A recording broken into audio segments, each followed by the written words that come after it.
নমস্কাৰ। আজি ২ মাৰ্চ অসমৰ লগতে ভাৰতবৰ্ষৰ কেইবা প্ৰান্তৰ পৰা বহুতো গুৰুত্বপূৰ্ণ খবৰ আহি পৰিছে। প্ৰথমটো ব্ৰেকিং নিউজ। মুখ্যমন্ত্ৰীক কঠোৰ হুংকাৰ দিছে অখিল গগৈয়ে। লগতে অখিল গগৈয়ে প্ৰধানমন্ত্ৰী নৰেন্দ্ৰ মোদী আৰু জে.পি. সিঙকো কঠোৰ হুংকাৰ দিছে। আজি সংবাদ মাধ্যমৰ ওপৰত অখিল গগৈয়ে কয় যে বিদেশীৰ বোজা অসমীয়া কেতিয়াও জাপি নলয়। বিজেপি চৰকাৰে যিমানেই চেষ্টা কৰক বিদেশীৰ বোজা অসমীয়া কেতিয়াও মানি নলয়। পৰৱৰ্তী খবৰ। আজি ৰাণা গোস্বামীক ৰাজ্যিক বিজেপিৰ কাৰ্যালয়ত উপ-সভাপতি হিচাপে নিযুক্তি দিয়া হয়। পৰৱৰ্তী নিউজ। আজি লোকসভাক লৈ এক ডাঙৰ মন্তব্য কৰিছে ডক্টৰ হিমন্ত বিশ্ব শৰ্মাই। তেখেতে কৈছে যে 2024 ডক্টৰ হিমন্ত বিশ্ব শৰ্মা আজি সংবাদ মাধ্যমৰ সন্মুখত এই কথা কয় যে 2024 চনৰ লোকসভা নিৰ্বাচন 14 এপ্ৰিলৰ আগতে সমাপ্ত কৰা হ'ব। পৰৱৰ্তী নিউজ। ডক্টৰ হিমন্ত বিশ্ব শৰ্মাই আলফাক লৈ এক ডাঙৰ মন্তব্য কৰিছে।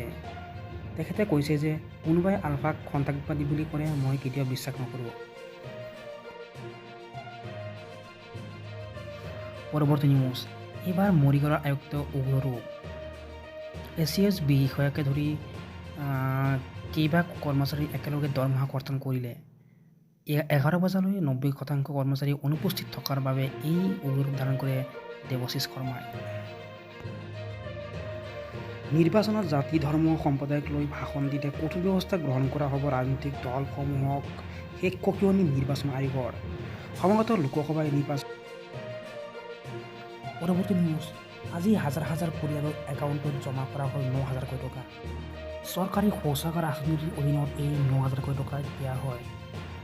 প্ৰথম কিস্তিত 1 লাখ পৰিয়ালক দিয়া হ'ব 9,000 কোটি টকা। পৰৱৰ্তী নিউজ। আজি জমা দিবলৈ সাজু লাখপতি বাইদেউৰ ফৰ্ম। আজিৰ পৰা আৰম্ভ হৈছে ফৰ্ম দিয়াৰ দিন। ফৰ্ম জমা দিলে আপুনি লাভ কৰিব একাউণ্টত 10,000 কোটি টকা। পৰৱৰ্তী খবৰ। কাৰ বিৰুদ্ধে এইবাৰ সৰব হৈ পৰিছে বঙালী ফেডাৰেশ্যনৰ সভাপতি দীপক দে। তেওঁ কৈছে বিৰোধিতা কৰক অন্যথা ৰাষ্ট্ৰহীন কৰিব হিন্দু বাঙালীক। তেওঁ কৈছে বঙালীৰ ভৱিষ্যত ধ্বংস কৰিব। জে.পি. সিঙক সকিয়নি অখিল গগৈৰ। আৰক্ষী পদত থাকি সংবিধান বিৰোধী কথা কোৱাৰ অধিকাৰ ক'ত পালে? ৰাজ্যৰ আৰক্ষী সঞ্চালক